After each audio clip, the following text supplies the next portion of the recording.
दोस्तों, इस वीडियो में एबलॉग मेथड से इलिप्स कैसे निकाला जाता है, इसके बारे में हम लोग जानकारी लेने वाले हैं।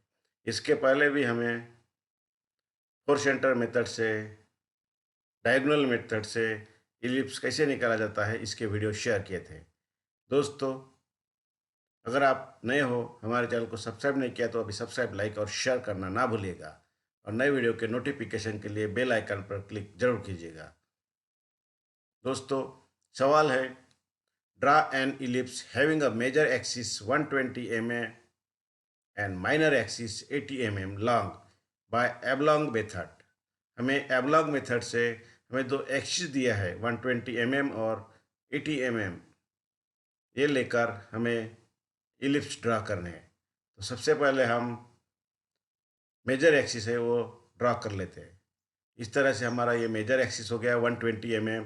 इसको दोनों तरफ नाम दे देते हैं ए और बी। इसके बाद इसका हम सेंटर निकालते हैं और सेंटर में से हम 80 mm,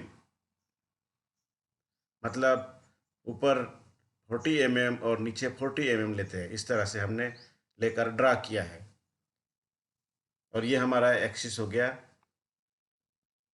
सी और डी 80 mm का। तो इस तरह से हमें दो एक्सिस निकालना है।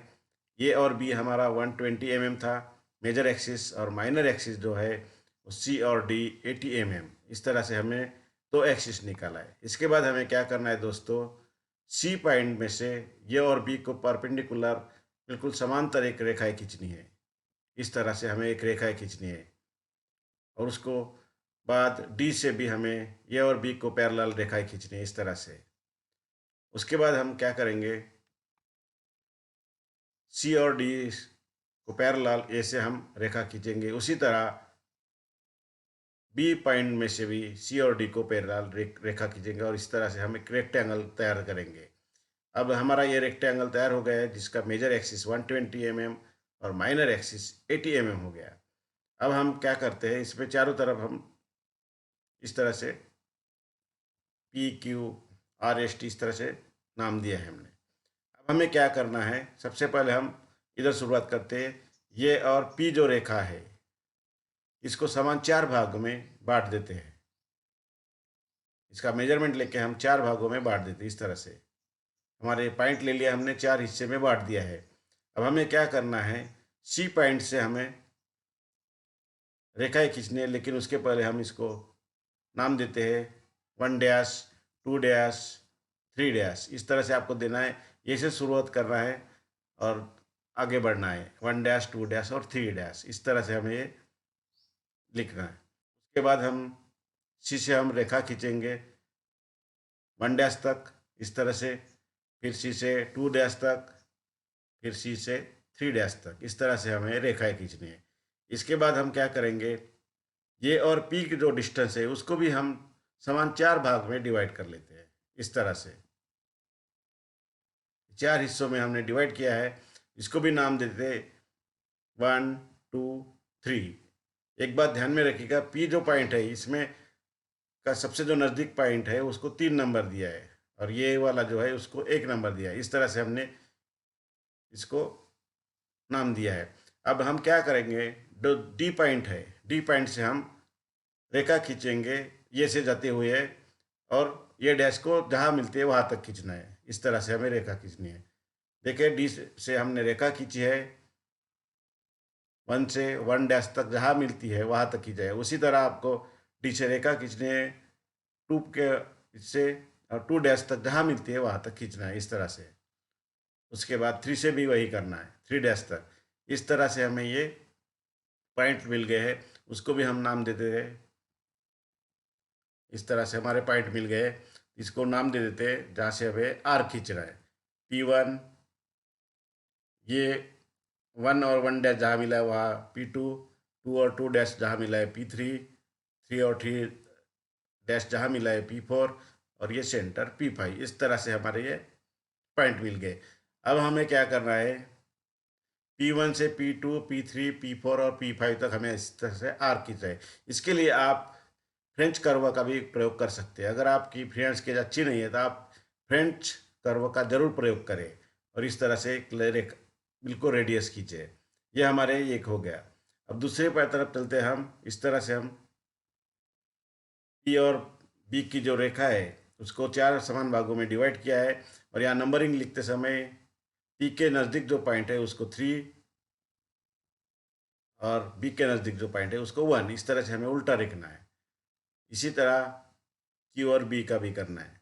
इसको भी समान 4 भागों में डिवाइड करना है, और उसको भी 1 डैश 2 डैश 3 डैश, इस तरह से आपको ये नंबरिंग करना है। इसके बाद क्या करना है, सी पॉइंट से हमें 1 डैश तक रेखाएं खींचनी है, इस तरह से 2 डैश तक भी खींचना है और 3 डैश तक, इस तरह से खींचना है।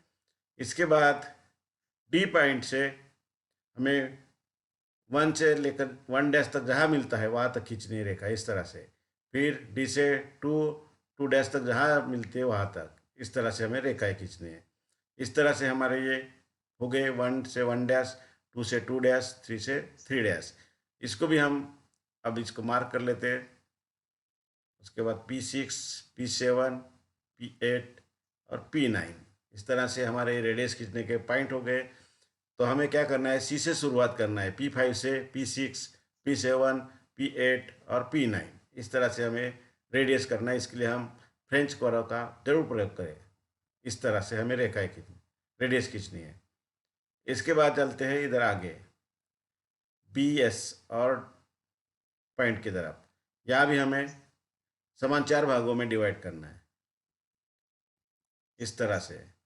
इसको भी हम देते हैं नंबर 1 डैश 2 डैश और 3 डैश। नंबर ध्यान में रखिएगा, 1 डैश 2 डैश और 3 डैश।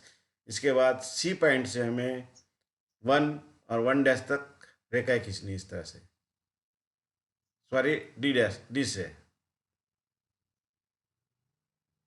इसके बाद डी से 2 डैश तक, डी से 3 डैश तक, इस तरह से हमारे हो गए। इसके बाद हमें क्या करना है, सी से 1 से लेकर 1 डैश तक खींचना है, इस तरह से। सी से 2 से लेकर 2 डैश तक, और 3 से 3 डैश तक, लेकिन सी पॉइंट से खींचना है। इसके बाद हम इस पॉइंट मिल गए हमें, जिसको भी नंबर देते हैं P10, P11, P12 और P13, इस तरह से हमारे नंबर हो गए। ये मार्किंग हो गई। तो हम इसको मिला लेते हैं। हमें P9 से शुरुआत करना है, P9 से शुरुआत करके P10, P11, P12, इस तरह से हमें रेडियस खींचनी है। ये हमारी हो गई। अब इस आखिरी के इसमें चलते हैं। इसमें भी हमें ये आर के समान 4 भागों में डिवाइड करना है, इस तरह से। उसको भी नंबर करना है 1 डैश 2 डैश और 3 डैश। इसके बाद डी से हमने रेखाएं खींची है 1 डैश तक, 2 डैश और 3 डैश, इस तरह से हमें ये रेखाएं खींचनी है। इसके बाद सी से हमें जो 1 है और 1 डैश तक, इस तरह से रेखाएं खींचनी है। इस तरह से हमें रेखाएं खींचनी है। ये हमारे पूरे पॉइंट मिल गए। अभी इसको जोड़ना है, P13 से शुरुआत करके P14, P15 और P16, इस तरह से हमें आर्क बनाना है। इसके लिए हम फ्रेंच कर्व का प्रयोग करें। दोस्तों, इस तरह से हमारा ये एबलॉग मेथड से बन जाएगा, जिसका मेजर एक्सिस 120 mm और माइनर एक्सिस 80 mm होगा। दोस्तों, आपको हमारे द्वारा दी गई जानकारी बेहद पसंद आई होगी। ऐसी ही नई नई जानकारी जाननी है तो आप हमारे चैनल को लाइक, सब्सक्राइब और शेयर करना ना भूलिएगा। Thank you.